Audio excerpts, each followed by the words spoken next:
नमस्कार साथियों। आज मेरे कुछ मित्र पूछ रहे हैं कि यार एक बात बताइए, प्रेमिका इतनी स्वीट और ये पत्नी इतनी खड़ूस क्यों होती है। तो उनके साथ कुछ बात शेयर की थी, मैंने कहा चलिए आपसे भी शेयर करते हैं। तो सुनिए, बारिश में प्रेमिका को उधार की बाइक और पैसे मांगकर भी लॉन्ग ड्राइव पर ले जाते हैं, लेकिन पत्नी के आते ही अमीर हो जाने पर भी उससे चाय और पकौड़ी बनवाना याद रहता है बारिश में। मैंने कहा थकी यारी पत्नी यदि तुमसे कुछ कह देती है, तुम्हारे हम को इतनी चोट लग जाती है कि तुम सुबह तक मुंह फुलाए घूमते रहते हो।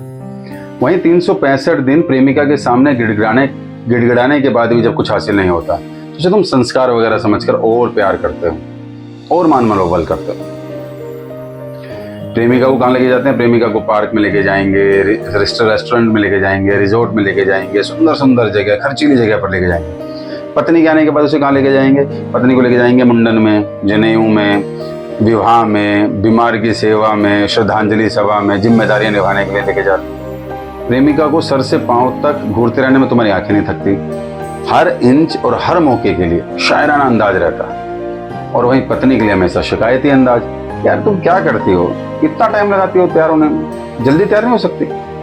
प्रेमिका का फोन 24 घंटे में 24 बार आ जाए तो मधुर संगीत जैसा लगता, और वहीं पत्नी का दिन में 2 बार फोन आ जाए तो इंक्वायरी लगती।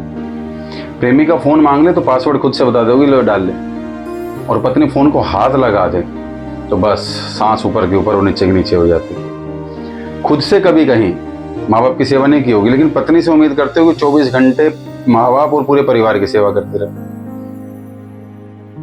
तो ये कुछ चीजें हैं जो प्रेमिका को स्वीट और पत्नी को खड़ूस बना देती हैं। लेकिन इसके बावजूद भी एक संजीदा नोट, पति पत्नी का रिश्ता सबसे नजदीकी और सबसे प्यारा रिश्ता होता है। लेकिन हमारे देश में पति पत्नी के रिश्ते के अंदर भी उतनी नजदीकियां नहीं पाई जाती। मैं ऐसे बहुत सारे लोगों को जानता हूं जिनकी शादी को 20 साल, 25 साल, 30 साल से ज्यादा हो चुके हैं, लेकिन वो कभी सही ढंग से पति पत्नी ही नहीं बन पाए। तो प्रेमी प्रेमिका बनने का तो सवाल ही पैदा नहीं होता। समझौता, कई जगह तो समझौते ही चल रहे हैं। मैं अब तक इसलिए टिकी हुई हूँ क्योंकि बच्चे हो गए, और मैं अब तक इसलिए टिका हुआ हूँ क्योंकि बच्चे हो गए। तो बहुत सारी समाज वाज की बातें, ये सब चीजें। तो यहाँ तो यही है भाई साहब कि आप पत्नी को प्रेमिका समझें, प्रेमिका की तरह प्यार करें, तो आपको इतना प्यार देगी कि आप जिंदगी भर खुश खुश रहोगे, मस्त रहोगे, व्यस्त रहोगे। बहुत बहुत धन्यवाद।